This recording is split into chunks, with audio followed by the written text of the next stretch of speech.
Good morning, everyone. I'm Robert Doar, the president of the American Enterprise Institute. And while I don't often introduce our events, I like to be here for ones that are particularly important to me and to AEI. And today we have former Governor of Maryland, Larry Hogan, in the building to discuss skills-based hiring and workforce development reform with AEI fellow Michael Brickman. While in office, Governor Hogan was a trailblazer on this issue, dropping four-year degree requirements for many state jobs, which many other states have now only begun to eliminate. The time is ripe to rethink our workforce development and education systems. In this tight labor market and technologically dynamic moment, employers are struggling to find workers with the skills they need, and meanwhile, our higher education system leaves too many graduates indebted and unprepared for the workforce. AEI scholars are at the center of understanding these transformations and rethinking these institutions. So I'm very pleased to have such an experienced guest in the building today who has been on the bleeding edge of these issues, from conceptualizing reform to implementing it. Governor Hogan was an outstanding governor of Maryland. Like all great leaders, he brought people together to solve problems. I saw that firsthand when I served briefly on a task force responding to the COVID crisis, and I attended monthly meetings which Governor Hogan chaired, so over the phone, on Zoom, in person, and I observed his style of leadership. He listened, he briefed, he gave heads-ups, he told people where he was headed, he listened to feedback, and he admitted uncertainty when there was uncertainty. It was a brilliant display of leadership with people from a cross-section of Maryland politics and business. And it was a great example for me to watch and observe. So that's another reason why I'm especially glad to welcome Governor Hogan to the building today. And now I'm going to turn it over to Michael Brickman, our adjunct fellow, to do a little more introducing and get Governor Hogan up here as soon as we can. Thank you. Introducing. Thank you, Robert, and thank you to the AEI team for putting this together. Thank you to Sean Doolin for helping take care of all the logistics for this event today. Really glad to see you all here, and I'm really pleased that the governor can be here to talk about this issue that's really important to me, and I know to a lot of you here today, as well as those watching online. Again, my name is Michael Brickman. I'm an adjunct fellow at AEI. And our guest today and I share a common defect, which is that we both majored in political science as undergrads. I'm not really sure why, and I don't really remember much of what I learned, but there's this idea of political capital that they talk about, and I've always thought of it as essentially your political net worth, right? And there are some elected officials who like to spend what they have as soon as it comes in the door, building a brand or dishing out red meat on social media, to win battles that people forget about 10 minutes later. Others, though, invest that capital. They invest in sound policies tied to conservative principles like fiscal stewardship and promoting opportunity. And sometimes they have to stand on those principles against political opponents and sometimes allies. That investment is nearly always risky in the short term and may or may not pay off in the long term. Our next guest's father did this. He was a congressman from Maryland, a strong conservative who served on the House Judiciary Committee and investigated President Nixon.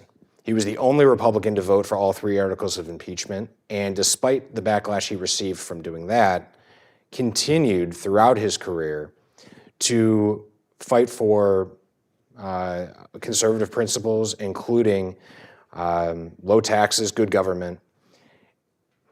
His son, our guest, did this too. As Maryland's 62nd governor, he invested his time, energy, and political capital into major reforms. He cut taxes 8 years in a row. He turned a $5 billion structural deficit into a $5 billion surplus and moved the state's economy from being ranked 49th to 6th. He got wins wherever he could, but especially in ways that made a small difference for the lives of everyday Marylanders. You may remember his repeal of the rain tax, his cutting of tolls, which may have benefited you on the way here. And he worked well with both legislative Democrats and Republicans to find compromise, but he always stuck to his principles. These investments continue to pay off, and he was elected twice, a conservative Republican in a deep blue state that I now call home.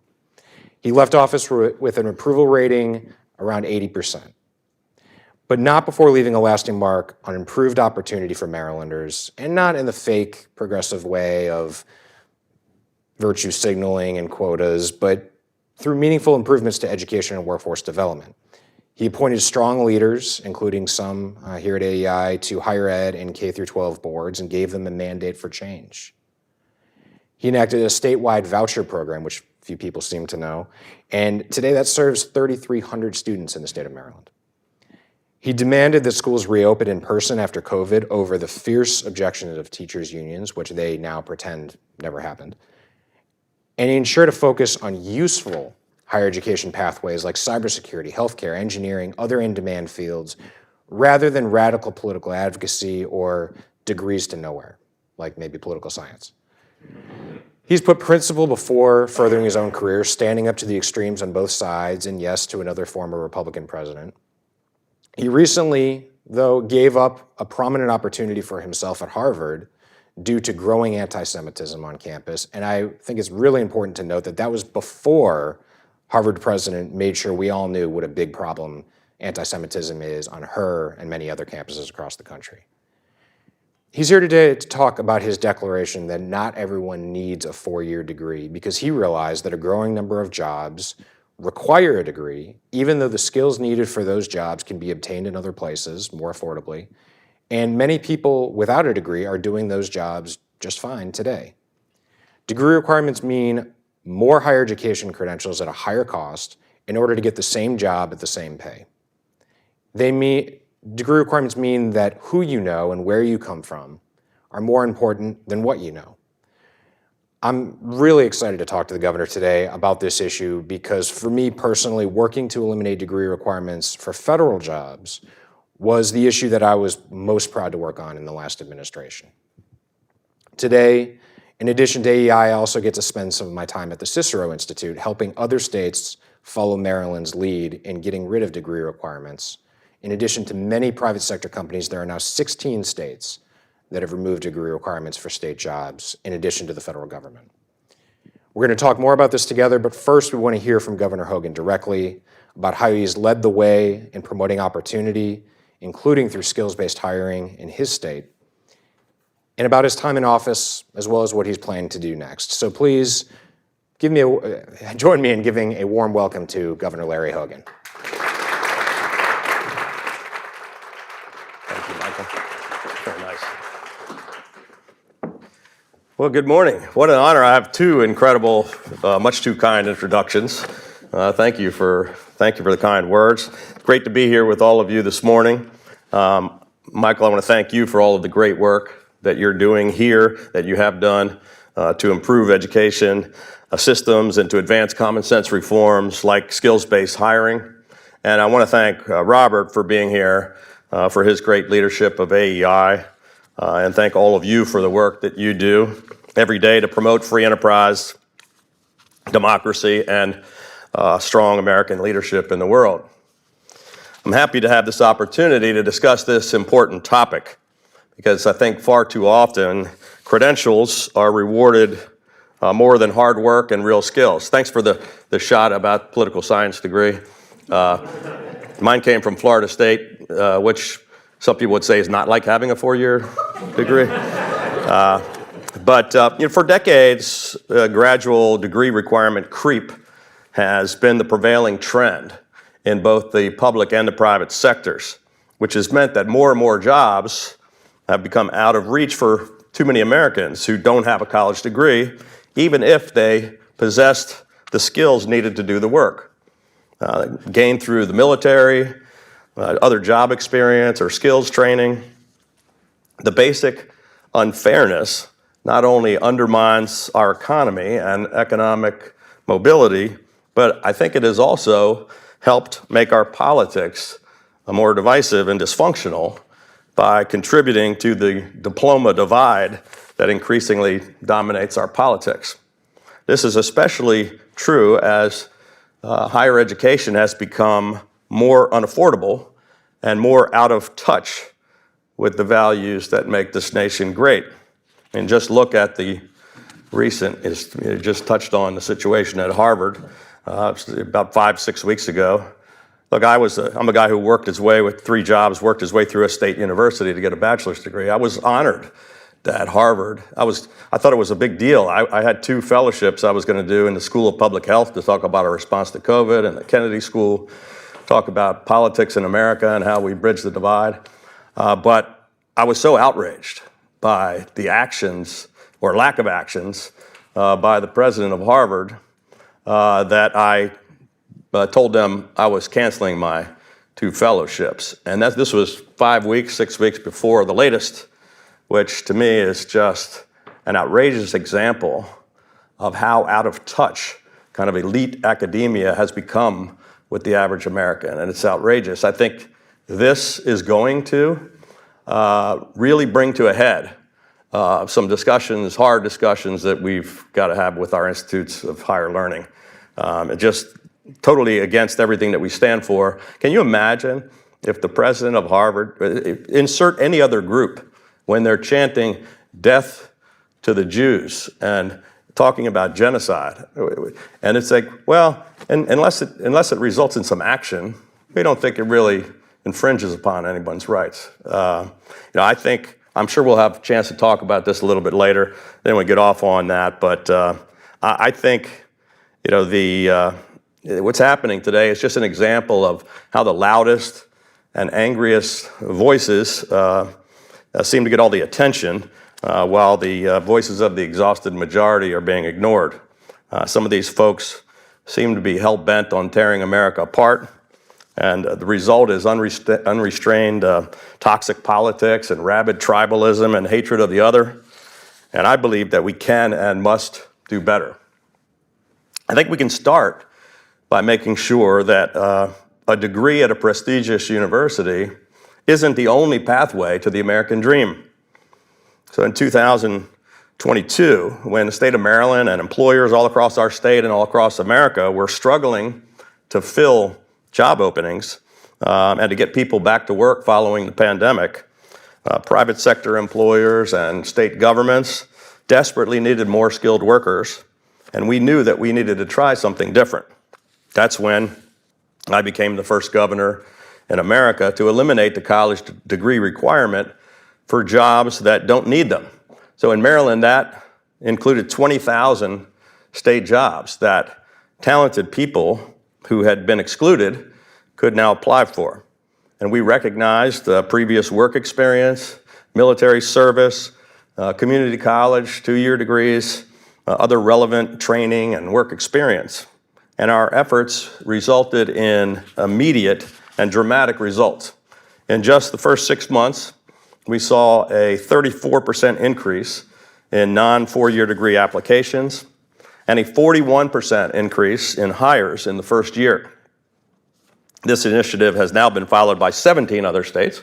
You were one behind, Michael. So it's happening every day, I think. And look, these are both Republican and Democratic governors. And private sector businesses across the nation are coming to this realization. But opening up these pathways isn't enough. To ensure that we have a pipeline of talent to fill the jobs of the 21st century, we were also very focused on early education. Because I've always believed that every single child in America deserves access to a world-class education, regardless of what neighborhood they happen to grow up in. But too often, persistently failing schools and school systems are cheating the kids and failing the kids by denying them opportunities. Many young people see the American dream as out of sight for their future. We created the Access Initiative to ensure that every classroom in the state had access to comprehensive computer science education. This initiative increased overall student participation in computer science classes by 387%. We achieved a 594% increase among African American students, 710% increase among Hispanic students, and a 776% increase among females. We partnered with the organization Girls Who Code to get more young women interested in IT and to help break what was a huge gender gap. Early in my first term, we also brought P-Tech schools to Maryland. This innovative model provides a focus on STEM education, partners public schools with private sector employers and community colleges, and enables students to earn an associate's degree at the same time as their high school diploma. It provides for mentors from the private sector and paid summer internships for the students while they're gaining career training that the employers need for the 21st century workforce. And it puts those students, upon high school graduation, first in line for the jobs in those companies.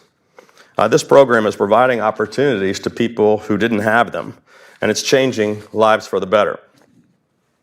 We made Maryland into a nationally recognized leader in workforce development and job training by partnering with the private sector to introduce 127 new apprenticeship programs, not just in the building trades, but in new industries like cybersecurity and IT, healthcare technology, and advanced manufacturing.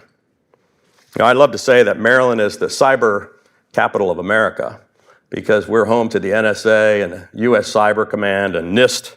We've got more than 1,300 private sector cybersecurity companies. Nationwide, there are currently 750,000 openings in the US for good paying jobs in cybersecurity.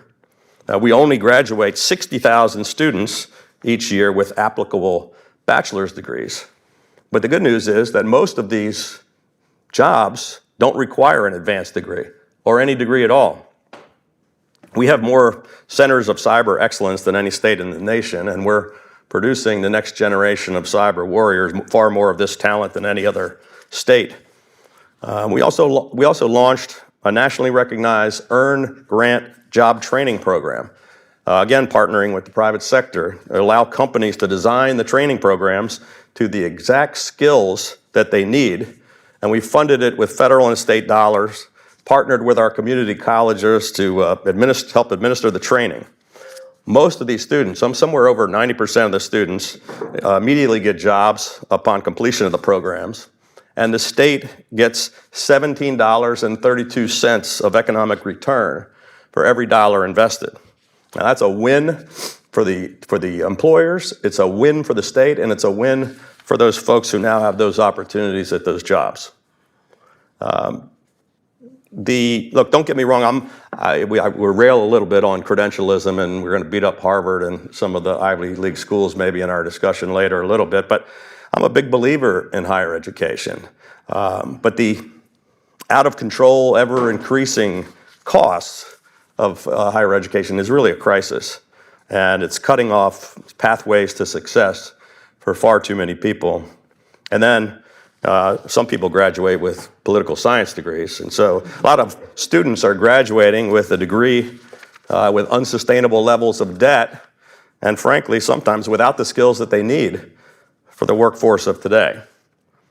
Even though I rail about credentialism quite a bit, and I got my bachelor's degree in political science from Florida State, it's funny that now I'm doing, I think, 5, Harvard not included, 5 different fellowships and a professorship, and this spring I got my 3rd honorary doctorate from American University, and Friday I'm getting my first honorary doctorate from an HBCU, Morgan State University.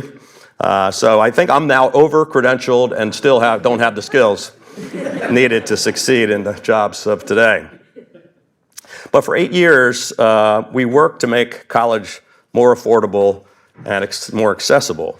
We increased funding for our state universities and our community colleges to record amounts 8 years in a row. We increased annual scholarship funding by 60%, and we capped tuition growth. So just down the road from here, just down the road from our nation's capital, we were able to show a better path forward on skills-based training. And many of the common sense ideas that we're going to be discussing here today have succeeded and are providing opportunities and alternative pathways to success that can transform lives for the better.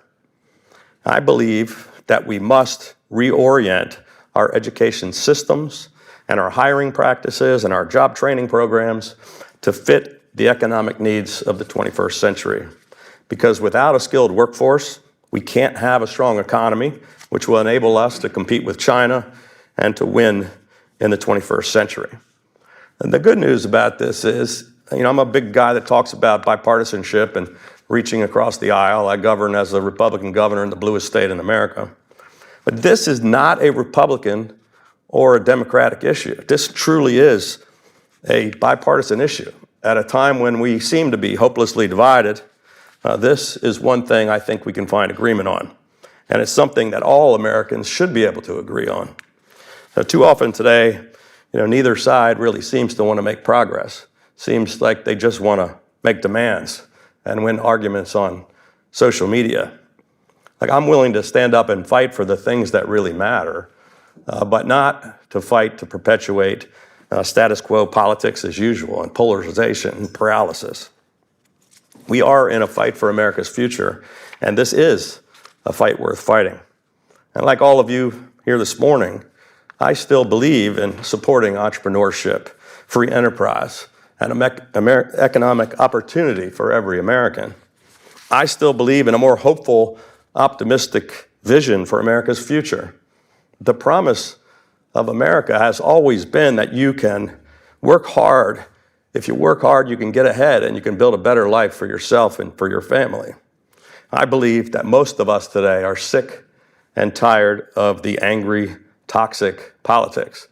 I think that Americans still believe in common decency and common sense, and they think that straight talk is more valuable than empty rhetoric. Americans aren't tired of freedom and democracy. They're tired of failed leadership. They haven't given up on the values that make our nation great. They're just fed up with politicians who put their own self-interest before America. But despite all our imperfections and all of the serious challenges that we face, America remains the greatest nation on earth. And people from all across the world still yearn to come here, to become Americans. The rest of the world still looks to us for leadership and inspiration. And just ask yourself, even on our darkest day, where on earth would you rather live than the United States of America?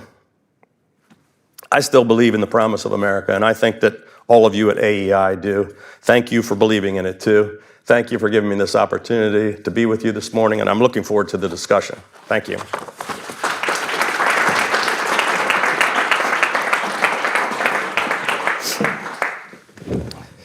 Thank you, Governor. I really want to get into this issue of workforce and higher education, skills-based hiring, but I really have to address the elephant in the room before we do that. And would love to know, when are you going to announce your intention to return to Harvard? It's going to be a while, I think. I'm not sure Harvard is going to be that welcoming to me, and it's, I'm still in my protest phase where I'm not going to do anything with them. Well, look, let's be fair. They're not the only ones who have this problem of anti-Semitism, radical politics on campus. And I like what you said in your remarks, that this policy of skills-based hiring, it's not anti-higher ed. Higher ed is one of multiple pathways to get a job. But you look at these campuses right now, you look at these degrees that are ostensibly preparing people for the workforce or claiming to be a well-rounded liberal education and just are not. Yeah. And so we need higher education. We need that to be one of the pathways, but it just seems right now broken beyond repair. What do we do about it? Well, there's no question about that. First of all, Maryland is the most highly educated workforce in America. We have the most advanced degrees. I said we did a lot to try to make it more affordable, and we're not discouraging people from seeking degrees and advanced degrees, but there are a whole lot of other people out there. I mentioned the cyber stuff. People are coming out with $100,000 plus jobs after 6 months of training without skipping the 4 years of college debt. There are opportunities to find the pathway to success without, college isn't for everyone. And I think we joked about the political science degrees that you and I got. It probably gave us some background and skills that were useful at some point. Maybe. But people graduating with liberal arts degrees and not a job is not a great thing, and especially when they're overburdened with tremendous amounts of debt that they spend years trying to dig out from. I think that certainly higher ed's a part of the solution. I think we have to do way more in alternative skills-based learning, workforce development, there are lots of different programs. But I think the academia and higher ed has to really take a hard look at itself, because it's no longer a winning proposition for a lot of people. And people either it's out of reach, they can't afford it, or they don't see the benefit. And they're coming, as I mentioned, they're coming out of college with skills that don't really fit the demands of the workplace, and with a lot of debt. And I mentioned that some of these Ivy League institutions, with the most recent controversy with not being willing to stand up for against genocide, it's emblematic of the problem. It shows just how out of touch they are with people in the real world. And I think it's going to be part of the reckoning for what do we do about revamping our universities and providing a better proposition for the students that are going there. Let's hope this is a little bit of a wake-up call. It should be a wake-up call. So I did want to ask you about that, though. You mentioned some of the statistics in Maryland. Maryland is extremely highly educated, number one or number two. That's why you moved. Yeah, exactly. And I love it. And you got to be my governor for about a year, and now my taxes are going to go up. There's no question about that. But look, how did this happen? Maryland is top or number two in bachelor's degrees, top or number two in graduate degrees. I know when this happened in the federal government, it was because we were encouraging private sector employers to get rid of degree requirements, and they said, you're the largest employer and you're a terrible actor. And thank you for your leadership on this issue. I mean, you addressed this at the federal level, and it's part of what encouraged us to take the action at the state, and we were the first state to do it. But well, now and more private sector companies are starting. There's some pretty large corporations that are saying, why are we requiring degrees for all of these positions? So why did this happen in Maryland, though? Why did we have so many? Why did you take these steps? Well, partly it was my whole focus it wasn't my whole focus, but a big part of my interest for 8 years was how do we provide more opportunities. I ran for governor because I want to say, how do we put more of our people back to work? How do we grow our economy? How do we provide opportunity for people that don't have it? That's what we were focused on. And so we were taking all kinds of actions. It was mainly about helping people find the alternative pathways to success. But it was also about everywhere I went around the state, I would say, when I first ran for governor, I would go around and say, what's the number one issue you're facing? And typically businesses would say, we're overregulated and overtaxed. Well, later, after we fixed those problems, so we eliminated 13,000 job-killing regulations and we cut taxes 8 years in a row, the word was we just can't find skilled workers. We have jobs, we can't fill them. And I realized that, just like you just said, we were guilty of the same thing. At the state level, we couldn't fill jobs. And very aggressively trying to recruit people. And after COVID, we had a hole in jobs that needed to be done. We couldn't get people. And so we were like, why does, this was not just signing a piece of legislation or signing an executive order, which is what we did, to say, we're going to remove these requirements. It took driving the cabinet secretaries and the agencies and me arguing in cabinet meetings personally and with my staff pushing back saying, why do these jobs? What about these jobs? What about these jobs? It started with 300 jobs. It got to 20,000 jobs. And the track record is incredible. I mean, the people are doing a wonderful job. They have opportunities they didn't have. Unemployment is down. And the state is filling the jobs that they need. And it really wasn't one or two people criticized and said, well, you're dumbing down the workforce and everybody should have it. But I would say it was overwhelmingly positive from everyone everywhere that why didn't we do this before? What were we thinking? It's bipartisan. There are governors in blue states, red states, purple states that have been doing this. But there are those critics that say, look, the reason they can't find workers is because of demographics, because of immigration. And they suggest that there aren't really people out there who have the skills to do the job. What do you say to that? Yeah, I think that's completely false. I think there are really stars out there. There are people that can do an incredible job in just about any organization, that we're That's sort of being that's marginalized. the new acronym, right? This skilled through alternative routes. Yeah, I mean, it's, that's it. I like it. But there really are. They are actually stars because people that skills through other means. I think there are a lot of good people out there that were just being marginalized for no reason. And so you talked about the fact that you signed this executive order and then the hard work really started. Yeah. And that's why I think we may have had a discrepancy in the number of states because 16, 17, I think there's one state out there that is committed to studying the issue, okay. which, I don't count that. All right. But talk about the work that's needed to not just say, okay, we're going to get rid of the degree requirements, but then we're actually going to move to finding people who are buried in these application pools right now who have the skills. I think it's so, you can just sign an executive order and say we're going to do it, and that doesn't mean anything's going to happen. And then you can take it to the next level and say we're going to have the cabinet secretaries at every one of these departments and drive to them the importance of why we were trying to do it. And that still doesn't happen. We had to push it all the way down to the people who were actually writing the job postings. And the message had to get conveyed all the way down through the bureaucracy. And it took a lot of work. It's not automatic, you flip the switch and everything changes. But it became part of our mission, and it made a difference. We had positions at the Department of Education at the federal level where they were doing grant making and you needed a degree, but it didn't matter what it was in because there's no such thing as a bachelor's degree in federal grant making. And so they'd take the bachelor's degree. Maybe they should have one. I don't want to go down that road, but then they'd immediately put somebody in a federally funded training program provided by a private provider. And we said, well, that's fine if they have the degree, but what if people can just go get that training on their own and come through a different door to get to the same job and not have to spend 4 or 5 or 6 years and 50 or 70 or 100 grand getting this degree? Well, I mean, it's common sense.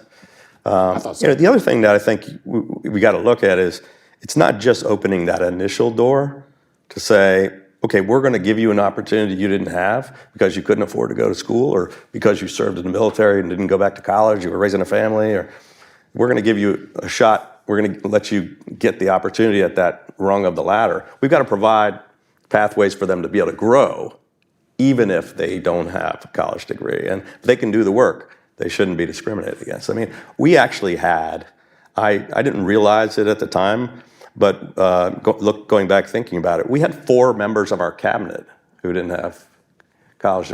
I just cared about their experience and their skills and their ability to run their agencies and help people and get things done. I didn't say, did you get a master's at Harvard? Smart. So you mentioned military, and that's potentially a next step the federal government could take because while they have gotten rid of degree requirements for their own positions, they're still in many cases requiring degrees for people who are contractors, and that hurts Maryland. That makes it harder for the employers. Is that something that you came across with cybersecurity and other fields like that where you need the clearance too? Yeah, I think, look, cybersecurity is really onto this because there's such a shortage, and their real skills, the computer skills, don't necessarily translate to having a liberal arts degree. And so they're coming out with really much needed skills. They're desperately in need of more people, and they pay really good money. Not only does the government, the NSA, but the private sector is competing with those folks. And it's just one example. I mean, we did things in healthcare, technology, and some advanced manufacturing. I mean, we were all expanding the trades, and we needed more welders because we had a big offshore wind industry, that was coming up out of Trade Point Atlantic and Port of Baltimore. We needed, people with the traditional trade skills. There weren't enough of them either. Where all the infrastructure investment, and we were people building roads and doing all these things. We need to teach them those skills. But there were other things that were like, why do you need a 4-year degree to go do this coding when, I got a 4-year degree but don't know a thing about coding. These are skills that can be obtained in a lot of different ways. Yes. The problem is it's hard for the employers to know who really has it, who doesn't. They kind of rely on the college admissions officers to do their vetting for them. Well, and some segments, certain job types they actually have credentials other than that, where you can get a 6-month certificate, you can get a year-long program, you can get a 2-year. You don't need the 4-year or advanced. But they know that they have the certification that enables them to have the basic skills to get into these fields. And part of the challenge there is finding those credentials because there are so many of them. Catch-22, because very few people have those other credentials because they're not currently leading to a job. But the employers then are not going to put those credentials in the job postings. Right. Because there are like 7 people who have earned that credential. Well, that's a good point. We also have to do a better job of explaining to people, either young people that are making a decision about where to focus to have their opportunity in the future, or people that are being reskilled from other jobs, or people returning workers. We've got to let them know the kinds of fields that they can go into, that they can have a good career, that you don't have to have these requirements, and how to go about it. So part of it is the employers have. It's not that hard to convince the employers because they're desperate to get the people. It's convincing the people that these are opportunities you should consider. The EEOC was in the news this week because they told a moving company that they were, to too great an extent, emphasizing people who were young and strong and therefore discriminating against older people who might like to go move heavy furniture. What do you do? What's your advice to governors who have to, they have these ideas? It seems like common sense. You have power of these state agencies. I mean, you'd think over your own state employees, and yet you run into these federal barriers, these other regulatory requirements. Maybe for this issue, maybe for other things that you were trying to do as governor. What's your advice to governors to be able to break through or get around some of those regulatory barriers? Well, so this was a big focus of ours. Maryland we are the bluest state in America. Just to put it in perspective, 70% of my legislature, both houses, was far left progressive Democrats. I'm only the second Republican reelected in 246 years. So it's not a deep red place. I had to work across the aisle to get anything done. And so common sense was a big part of, we had to convince people that we had the right ideas. And I didn't care which side of the aisle the ideas came from.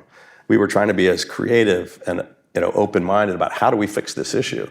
It's about problem solving and common sense. And I think most governors, whether they're Republican governor in a Republican state or Democratic governor, wherever they are, they should do more of that. A big part of our problem was we were one of the most highly taxed states in America. We had raised taxes 43 times in a row. You mentioned the rain tax, which was the 43rd tax, which is why I became governor, because people were fed up, and even lifelong Democrats who had never considered voting for Republicans said, enough is enough. We were willing to try this business guy we never heard of. But we also, we were unabashedly pro-business and pro-jobs. That's why I ran for governor. It wasn't just something we talked about or a slogan. When I was being sworn in, at the same time I was taking the oath of office, we changed all the state highway signs to say, "Welcome to Maryland, we're open for business." I think they used to say, "What's in your wallet?" And it wasn't just a slogan. It was like, this is the mission of our administration. So we cut 13,000 job-killing regulations, either eliminated or rewrote.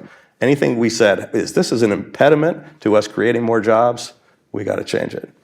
And a lot of that we did administratively. We didn't have to get the legislature on board. We did it through the agencies and the regs. And we cut taxes 8 years in a row by $4.7 billion, turned the economy around. We went from a state that was, they were calling us the California of the East, which they did not mean as a compliment.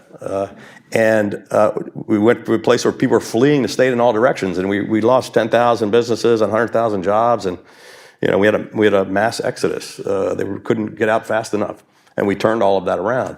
But part of it was just we were there to help create more opportunities, and whatever barriers there were, we were trying to get rid of. So you talk about bipartisanship and common sense, and I think there's one version of that you're talking about in the States, but then there's another version of that in DC, in the Beltway, where There is. it gives you, well, it's like, the warm and fuzzy, Yeah. makes everybody feel good, but doesn't actually accomplish anything. Yeah. So, you're trying to work with other governors, you're trying to influence what's happening in DC, you're working with No Labels. Talk about that, and how do you get the good bipartisanship that actually is going to make a difference in people's lives, and not just the Beltway Feel thing that good, makes everybody funny roll your eyes? bipartisanship. Yeah. Look, I think most people, look, there are real differences of opinion between the parties, and people are all over the spectrum, but about 70% of the people in America are really frustrated with politics today. And frankly, they're angry with Democrats and Republicans. And I think the average person really just wants to elect people that are willing to solve problems and fix things and work together. They're tired of all the inside. I mean, you're inside the Beltway and you're following the machinations of every kind of crazy thing that's happening in Congress, but the average person is like, what the hell is wrong with them? Why can't they just work together and fix things? I'm out of the Beltway. I'm in Annapolis. I know, now that we got you in Annapolis, Yeah. you're safe. But it's what people want. And you mentioned I left office after 8 years in the blue state with a high job approval. I wasn't the only one. I mean, the people that worked together across the aisle in a bipartisan way were all the most popular governors. Charlie Baker in Massachusetts, Phil Scott in Vermont. It was not typically a red meat Republican or a very blue government, the ones that they liked the most across the spectrum. And we left with over 70 when every single demographic, Republicans, Democrats, Independents, black, white, young and old. I think you should say that again, because I don't think people I want to say it again. Well, no, but the point is, that's a big deal. But why? Why? Not because of my beautiful hair or because I'm the smartest guy with my Florida State political science degree, but because they liked the fact that we actually were willing to work across the aisle, that we put aside the partisanship to fix things. And it's what most people want. It's what 70-some% of the people want. And it's not happening in Washington. Washington is broken. It's nothing but divisiveness and dysfunction. I mean, I know AEI is doing everything they can to try to fix that. And a lot of people, are doing a lot of things to move us away from it. But it's just continuing to get worse. I mean, there's some of the most recent shenanigans in the Congress are just showing that it's broken. We've got to fix the system. I don't know how we get it done, but it's what people want. Well, we got to do something. I mean, there's pretty much everybody who goes to Congress, not everybody, but a lot of them, a couple of them at least, go there to fix things. They think they're going to go make a difference, and then they just get absorbed into the problem. I think so. Beyond, we can't just throw up our hands. What do you? Well, I think gerrymandering has a lot to do with it. We create districts that are not competitive, and both Republicans and Democrats are guilty of this. I fought it for 8 years, and I'm the only Republican governor in America to win a court case throwing out Democratic gerrymandered maps. They were the worst in the country. But that took a lot of work, and that changes. Instead of just electing people that can only appeal to the reddest of red district or the bluest of blue district, we need to elect people that actually come there willing to listen and find compromise and find that middle ground where we can solve something or actually help people. We have a system that doesn't reward that, and you're rewarded for fundraising and social media and attention on cable news by the more crazy, more outrageous, more left-wing, right-wing stuff you espouse, and the more you fight with the other guys, the more attention you get. And somehow it should be just the opposite. It should be the guys who are willing to compromise and sit down and fix things are the ones that should get the attention and the rewards. There are presidential candidates. I remember, I'm old enough to remember that on your website, if you were running for president, you would put your policies of the things that you're supporting. Now I go in and I look, okay, what are all these different candidates going to do if they're elected? You should vote for me because I'm going to do these things. And not even a policy section on a lot of these sites. So it sounds like what you're suggesting is maybe this could be fixed if there was actually a focus on policy and not just who can score more points on Twitter. Well, there are people, not politicians, but there are people like AEI and others who are pushing sound policy and things that would really make a difference. All across the spectrum, people have ideas on how to solve things, but the folks that are actually in the elected offices, that's not their primary focus. And unfortunately, we've always had, look, people are not going to agree. We're going to stand up and passionately debate the issues and fight for the things you believe in. but not just to demonize the other side or just call them names or, try to score points. That's not really what it's supposed to be all about. And thank you for mentioning my dad, who was on the House Judiciary Committee during impeachment of Nixon. I learned a lot about integrity and public service from him. I remember as a kid, when he was in Congress, they would passionately debate in committee or on the floor, but then they would go have a beer together or go out to dinner. We knew the families of the Democratic members. It wasn't like, I'm going to demonize you and you're going to question your integrity and your patriotism because we disagree. It used to be, let's try to find a way to get things done. And it's with Tip O'Neill and Reagan and even Clinton and Gingrich. I mean, there used to be a time when people would work together and find things they could agree on. And it doesn't seem to be happening much anymore. Well, so take us behind the scenes, going back to your time in Maryland. What were a couple of issues, whether in education or not, where you were able to do that and sit down and hash out some of these deals? I mean, I don't know how you got a voucher program enacted. It wasn't easy. It wasn't some of these other things, but yeah. I lost some battles in education. I mean, we did have a successful 8 years, especially considering the dynamics of the state. But some of my biggest frustrations were in education, where we could not overcome the obstacles and find agreement. And what's one thing you wish you had done different? Well, on the voucher thing, we had a thing called Boost, which was enabling kids in the worst of underperforming, failed schools we gave them the opportunity to get a scholarship to go to the school of their choice. And it was a small kind of pilot program that we were trying to break the ice. It really did transform the lives of some kids, and it was a wonderful program, but it was fighting tooth and nail against the teachers union and the Democratic legislature.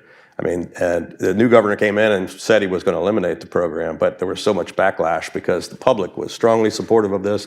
But we pushed for, increasing the opportunity for charter schools, both public and private, something overwhelmingly popular, particularly among the places where they're being cheated the most. So among voters in Baltimore City, among African-American voters statewide, huge numbers, 80-some% supported charter schools. They want anything to help fix the broken school.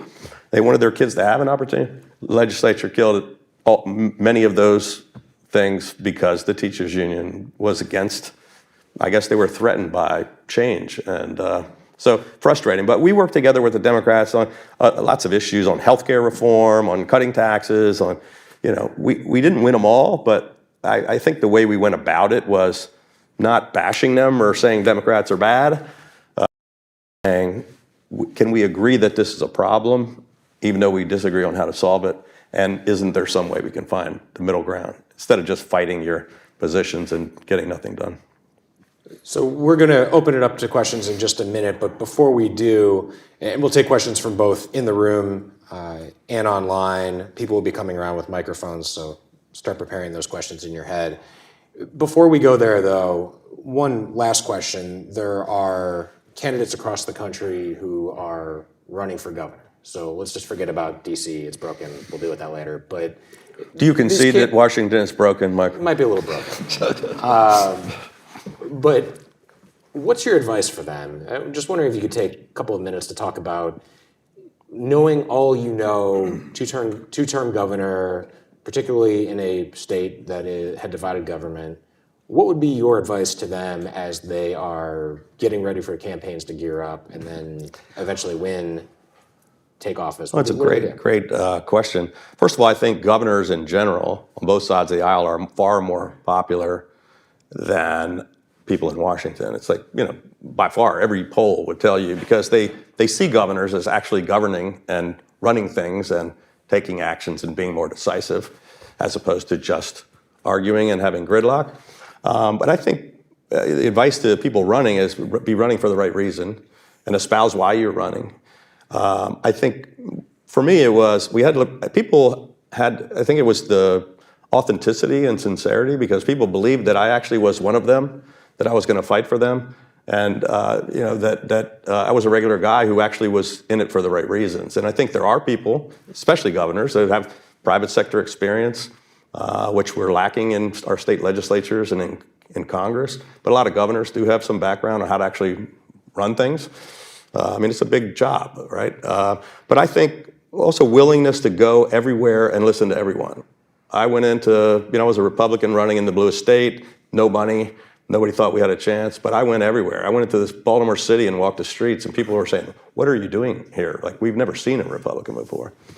But I kept coming back, and I kept saying, "We're going to help you fix the problems," and it left with an 81% approval among black voters after 8 years. There you go. Great example. Hopefully others will follow. With that, let's open it up to questions in the room. I think we have somebody right in the front. And I'll also fire up the iPad and see if we have some questions on that. Okay. Thank you so much. Dr. Myrtle Alexander, Institute for Academic Management. I don't think that mic is working very well, or I can't hear it too much. You can't hear me. Can you hear me now? Yeah. Okay. Dr. Myrtle Alexander, Institute for Academic Management. Thank you so much for an amazing presentation, both of you. Having completed my PhD on the topic of dual education in Switzerland, you can only imagine how refreshing it is to hear all the elements that you put forward. Lessons learned from the Swiss dual education system for the US, coming from the UK with apprenticeship, traineeship, coding 40 years ago as a girl was something that's being now revived here, and having gone all the way from pre-K to PhD in that realm. What would you say would be the most essential ecosystem for America to bring back dual education across the country for students at every level, from pre-K through 12th grade? When we look at emancipation, one would say emancipation 2.0 when it comes to Washington, to reach across the aisle. That's what comes to my mind. And then also when you refer to Harvard, I think very few people know that the depreciation of apprenticeships actually took place at Harvard when Charles Eliot, the president in the late 1890s, decided that the academics was the way to go as opposed to apprenticeship. So what would you do? And then for someone who's trying to help in this regard, and just literally just yesterday threw my hat in to run for Congress for DC to make change, are you willing to be a master to an apprentice? Well, congratulations. Thank you very much. That was quite an involved question, and I could only hear about half of it. I'm sorry, I got a cold and a stuffed up ear. But I think. Well, thank you for being here this morning. And did you say did you just put your hat in the ring to run for Congress? Well, congratulations and good luck to you. We need people like you. That sounds like you're passionate about this issue, and that's the reason why you should be running for office, as we just talked about. We need somebody to come in and fix this Congress. So maybe you're the one. I hope. Good luck. I don't know how I don't think there's a simple, easy way to fix this kind of dual track education, but there's no question. I think we talked earlier about Harvard. That was part of your question. I think we really are there. I think this sped up the day of reckoning that was going to happen with some of these institutions. It needed to be. We needed to have the conversation. It was accelerated, but I think they've already lost $1 billion in the past week or so. They're going to start paying attention, even though the board made the decision today to not take action against the president. I think people are going to be calling for the board to resign. People are pulling out their money. They're pulling out their sons and daughters. They're going to have to realize that they don't represent what people are looking for. And I think it is a big mistake. It's everything we've talked about and all the different programs of putting people into box. If you don't go to a prestigious university like Harvard, or if you don't go to any university, that you don't have a chance at a good future to raise a family and move up the ladder.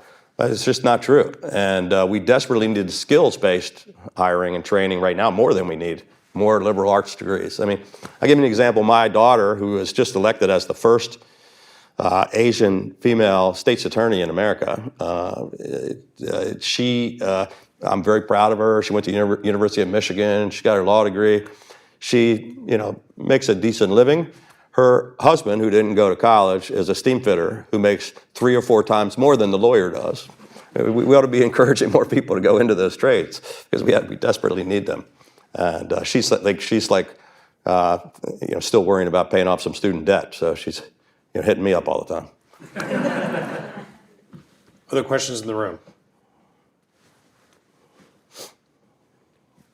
Hi, Amy Shapansky. I'm an Albert Einstein Distinguished Educator Fellow. In a previous life, I was a science teacher and a skills educator. And in my skills education classes at a high school, we focused more, instead of technical skills, on more interview skills, critical thinking skills, resume writing skills, collaboration skills. I'd like to hear more of your thoughts on that, maybe the direction Maryland's going with that, kind of where that stands now. Well, that's a really good point, and thank you for that background. We didn't bring that up at all, but I think it's not just about the skills. I mean, helping people learn the skills to get the jobs, which includes interacting with people and the things that you needed, just the basic things to help people get those opportunities. And I don't know that we're doing enough of that, but it's something I think we should be teaching the skills and those life skills about, how to, go through the job interviews and convince people that you're right for the job. It's a good point. I can tell you, we did a little bit of that with our P-TECH program, and I can tell you, this is one of the things that really moved me as governor. I went to inner city schools in Baltimore City, really underperforming kids that were in the toughest of neighborhoods. That at the graduation, I was there and I saw mothers and grandmothers with tears in their eyes because their kids were going to have an opportunity at a better future that they never thought they would have. And I think, teaching them the kind of skills they need to take advantage of those technical skills that they learned is important. Question from online: is there anything related to the skills-based hiring initiative that you would do differently, knowing what you know now? I think we would have started earlier. I didn't do this until last year, 2022, and it was really after COVID when everybody was just panicked about we can't get anybody to work. And we took a lot of actions for the whole 8 years, but this last thing about I wish I'd done the removing the degree requirement earlier. Just didn't come to us. We came to this. It came through Opportunity at Works. Byron Auguste he came in. My chief of staff said, "We got this idea, this proposal thing," and I was like, "I love it. I want to hear more about it. How do we get it done?" And we just drove it. But I wish I'd done it like 7 years earlier. Other questions in the room? I'd like to just pick up on something you mentioned. I think one of the impressive things about the work you did on the skills front is the comprehensiveness of what you came up with. And you differentiated between responsibilities that the state could take on, then the sort of nonprofit community like Opportunity at Works, and even on the K-12 side with the Kirwan Commission and what it did. So could you talk a little bit more about the comprehensive implications of this and driving the kind of implementation part? Sure. Yeah. Well, there were certain actions I could take by myself. So I did this by executive order. I didn't have to convince my 70% Democratic legislature that we were going to find another bipartisan thing to do. I just took the action, had a press conference, signed it, pushed the cabinet secretaries. We knew it wasn't comprehensive. It wasn't affecting all of the other employers out there, but we had 60-some thousand jobs. It was a significant number of people. We opened up 20,000 jobs into this program, but we really wanted to be an example for the private sector. So more comprehensively, it gave a lot of attention to this. So it's not 17 states followed us, but employers all across our state and some big employers across America said, "Hey, why not?" We couldn't, independently take actions fast enough that would. It was more. Part of it was, just bringing attention to this issue, and the timing was good. And prior to all this stuff, last year I actually was at Harvard talking about this. I did an op-ed in the New York Times about these issues. And the only one criticism, I had a young lady stand up. The dean thought it was the greatest thing ever and agreed with everything we were saying, the dean of Kennedy School. But one of the students stood up and said, "How dare you, criticize getting a degree at Harvard?" I was like, "Please, you're so lucky you have this opportunity, but not everybody has this opportunity." And but that's the only time I can think of anyone criticizing any of the things we took, except for AFSCME, who was used to just reflexively attacking me on everything. They came out against this program right away and said we were discriminating against people that had gotten college degrees, where most of their members don't have college degrees. But everybody was mostly supportive of this, and we tried to make it as comprehensive as possible from pre-K all the way through. And we had returning citizen program. We had a Second Chance Act, job training in the jails. I mean, everything we could think of. We had really good labor secretaries and commerce secretaries and a team of people that believed in the mission. One final question. We've talked a lot about bipartisanship and the fact that this is something that crosses Democrats, Republicans, different backgrounds. At the federal level, the federal executive order, I think, was the only one related to the civil service that carried over to Biden from whoever the last guy was. Same in Maryland. Your successor is taking your policy and is implementing it. Yeah. How's that going? Well, because there's so much overwhelming support. I haven't really followed over the past 10, 11 months or however long it's been exactly what the stats are. The ones I was giving you was the last time I checked. I know that they have kept the program in place, and it was one of the things I talked to the incoming governor about. I spent a lot of time in transition, sharing what I thought are things that he should focus on, and I think they're going to continue this program because this is not a right wing, left wing, Republican, Democrat thing. This is like just common sense, and it's so needed today. I think most people see the benefit. That's great. Let's leave it there. Please join me in once again thanking Governor Larry Hogan. Thank you very much.